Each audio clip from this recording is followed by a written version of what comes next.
It's time for a new episode of Faith in Fairways with the founder, Brad Thorberg, who after more than 16,000 lessons taught to over 2,000 golfers, has discovered the most forgotten and overlooked part of your golf game that is keeping you from playing your most consistent and confident golf ever.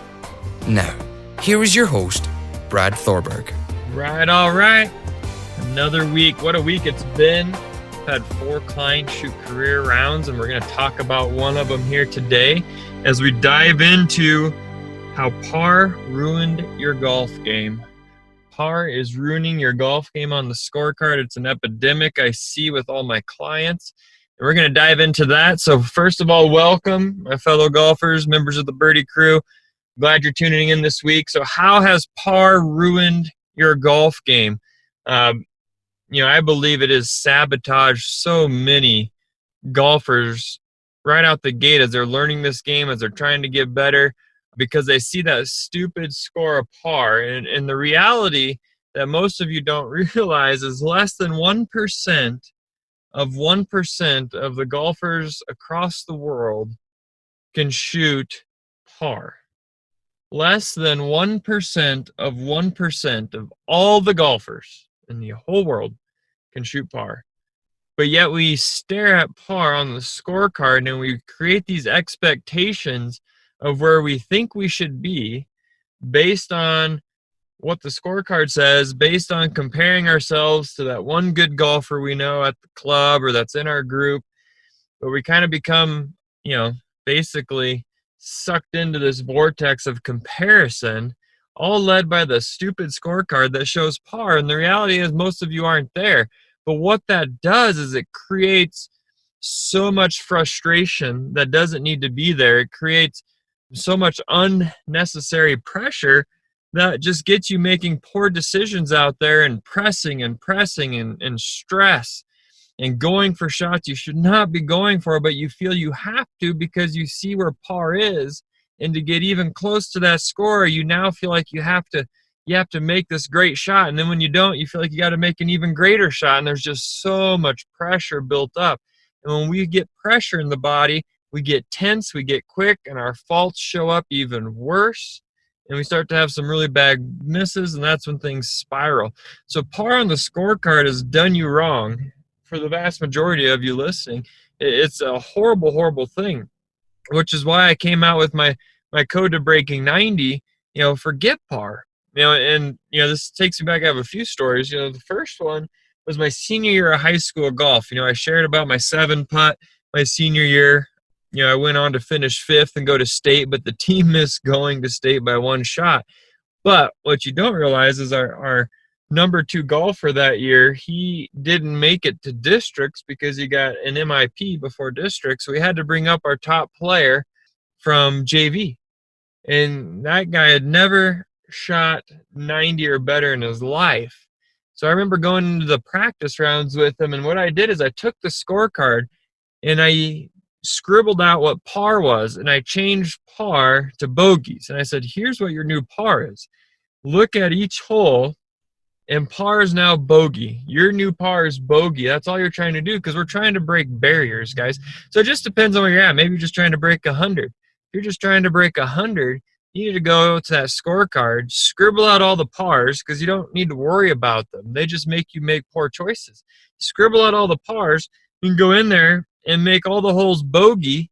And the 9 hardest holes on the course, you'll see where it says handicap, usually has HCP, and then it lists them, and number 1 is the hardest hole. So 1 through 9, change those to double bogeys. And if you now shoot par with those numbers, you'll shoot 2 under 100. You'll shoot 98. So you got to change your focus so you can come up with a better plan so you stop making poor decisions out there. So par has ruined a lot of good golf games mentally because you get there and you just think you have to make it up, and you get so frustrated because you see it's a par 3 and you took a 5. But in reality, if you're sitting there going, hey, all I have to do is make a 4. Maybe I don't try to hit it all the way over the water and I play safe to the left and I chip on and I 1 or 2 putt and I make it way less stressful. I take 2 less clubs into the green because I go to a safer, shorter area. I pitch on from a good angle and I 1 or 2 putt versus feeling like you have to hit it on the green on this long par 3, and you hit in the water, and then you have to drop it. Then you feel like you have to make up for that shot. So then you get too cute and you try to hit it close, and you chunk it because your grip is too tight because you're feeling the pressure of it. And next thing you know, you're making a 5 or a 6, and you're losing it. You're spiraling out of control, and it's all because of par. Par made you feel like you had to make something up. But when you start playing at where your ability level is, and you go, hey, I'm just trying to shoot bogey golfer better. Well, your new par is bogey, and treat pars as birdies, and a birdie is an eagle, and celebrate the shit out of that. But don't look at par on the scorecard. Don't compare yourself to the really good golfer in the group. That's why we have handicaps to begin with.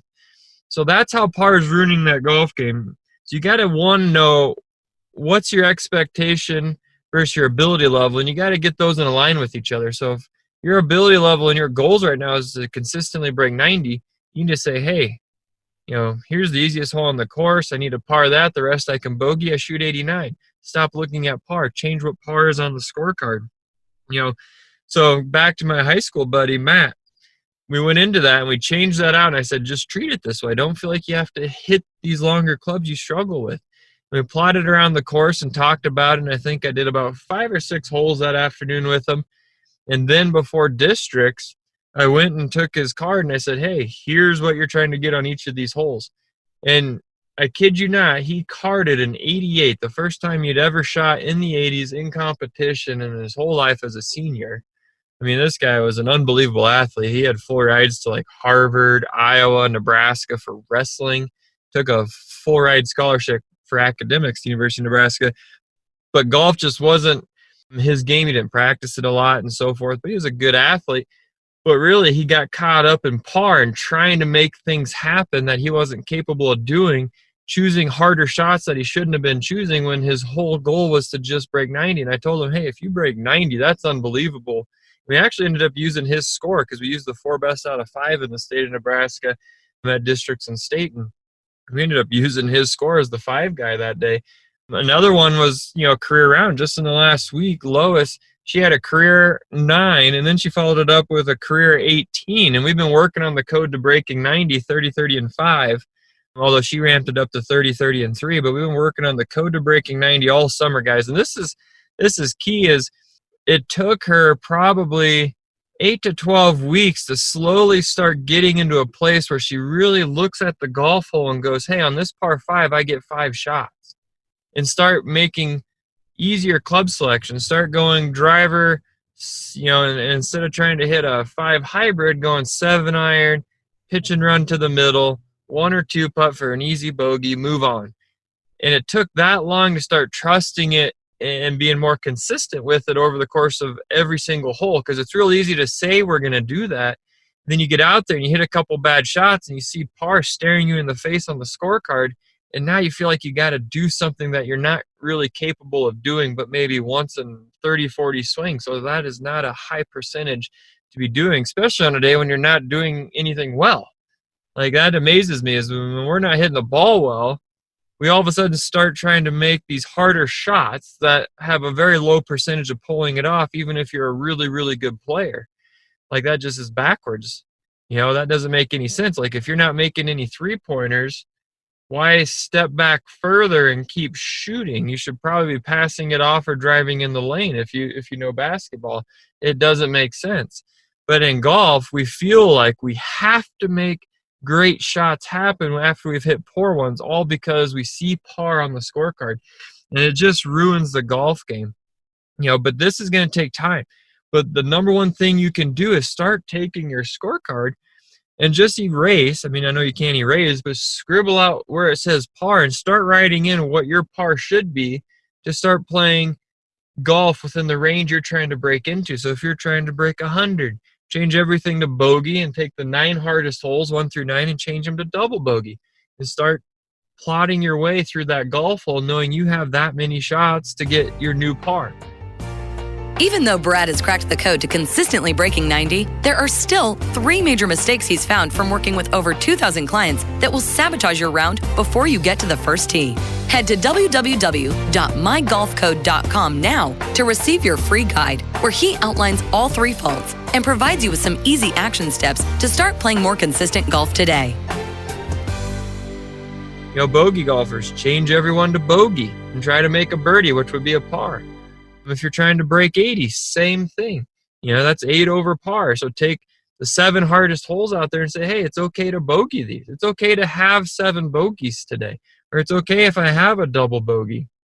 That's going to happen. And it just helps you relax. And that's what Lois was saying was, when I talked with her, she goes, I'm just more relaxed. I'm not pressing out there. I'm not trying to do more than I'm able to do. I sit there on the tee box and it's like a calming feel. Now, we still have laser focus of where we want the ball to start and end. But when we stand on the tee box, we're at calm and at peace because we know we can easily get up on the green and we can plot our way around and we don't have to make hard decisions or pick the harder clubs to hit because we know, hey, my new par on this par 4 is a par 5 because I'm just trying to break 90 consistently. I'm just trying to get to 85 consistently. So that's how par has ruined your golf game. Is it's set these expectations that for some reason, even when we know our ability level is nowhere near there, we try to force ourselves to think we need to make pars when it's a very unrealistic thing.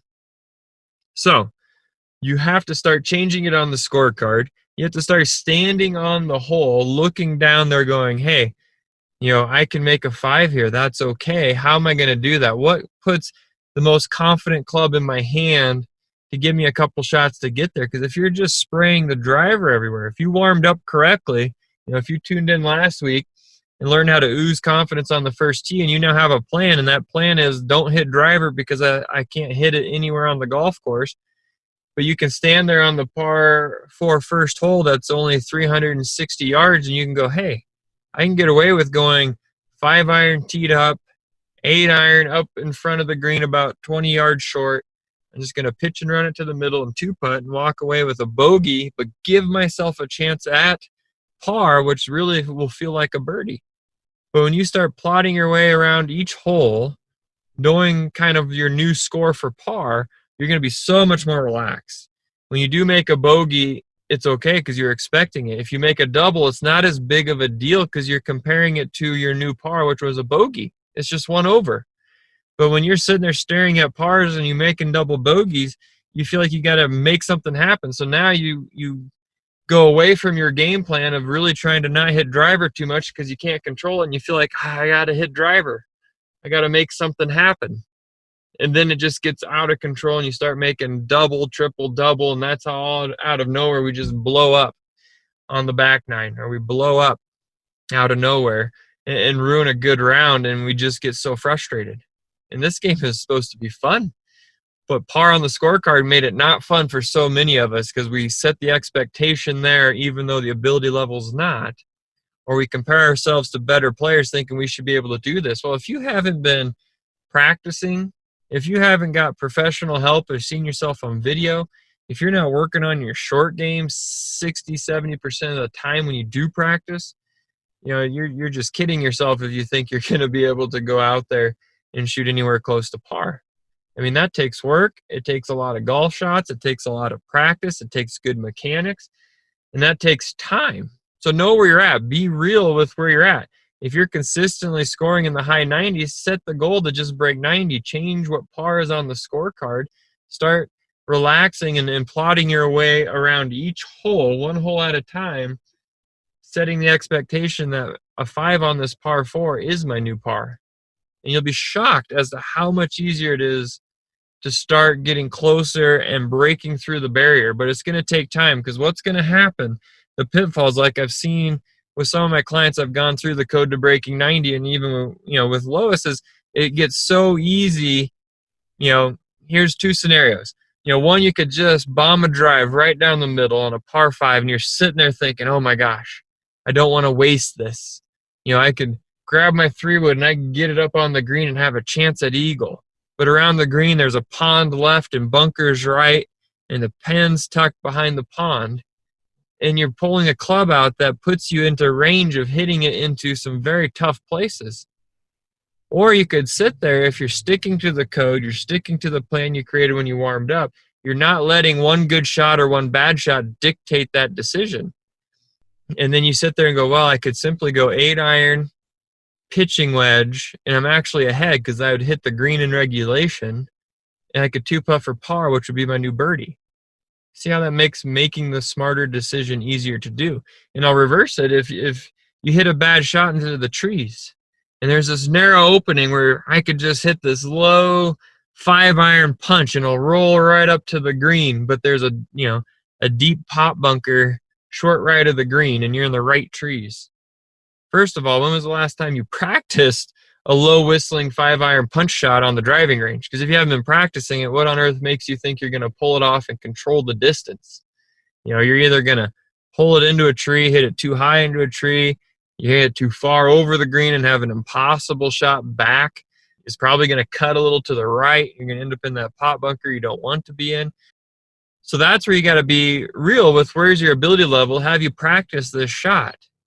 Or if you're sitting there on this par 4 going, hey, I still have 4 more shots and I'm only 165 yards out. So I could kind of punch out forward and left here. I could hit a shot up by the front of the green, chip on, and give myself a chance at making bogey or tapping in for a double, which really, in the new terms is a bogey. But it helps you make the smarter choice instead of trying to go for the hero shot that you don't need to be making. You got to stick to your game plan and realize just where you're at. If you're trying to break 90, treat each hole as a bogey as a par, a double as a bogey, and a par as a birdie, and start making smarter choices and understanding where your ability level is. But that par on the scorecard has hurt so many amateur golfers, created so much frustration. I mean, it's made guys quit. And they're like, it shouldn't be this hard. I'm like, well, you're setting your expectations too high.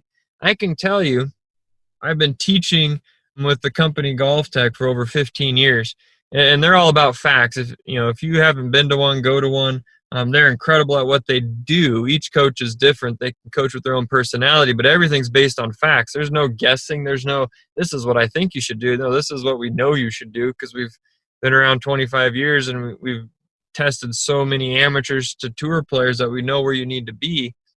So you got to get in there and get in front of that.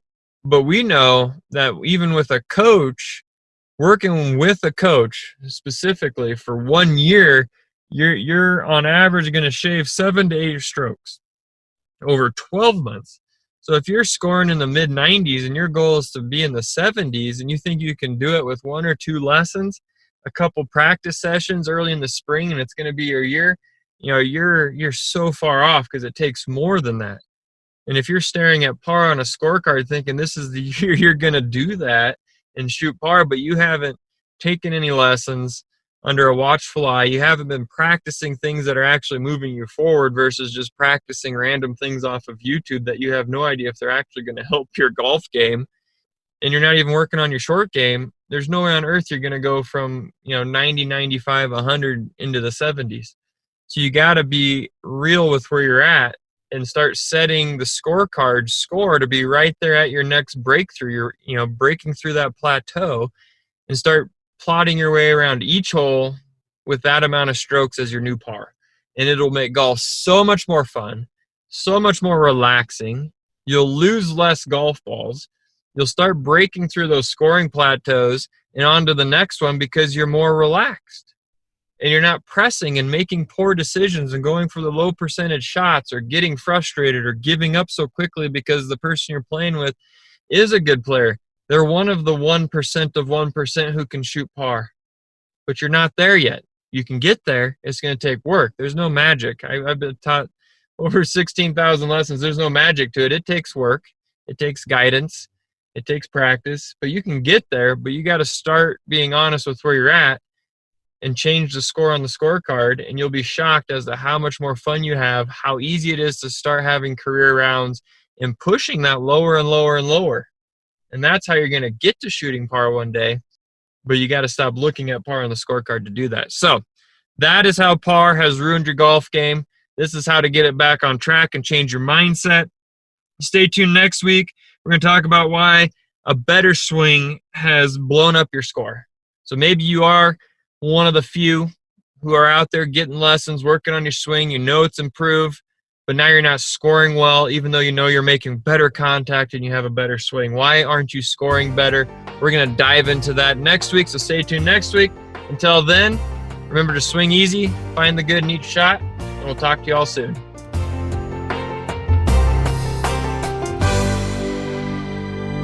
This is thepodcastfactory.com.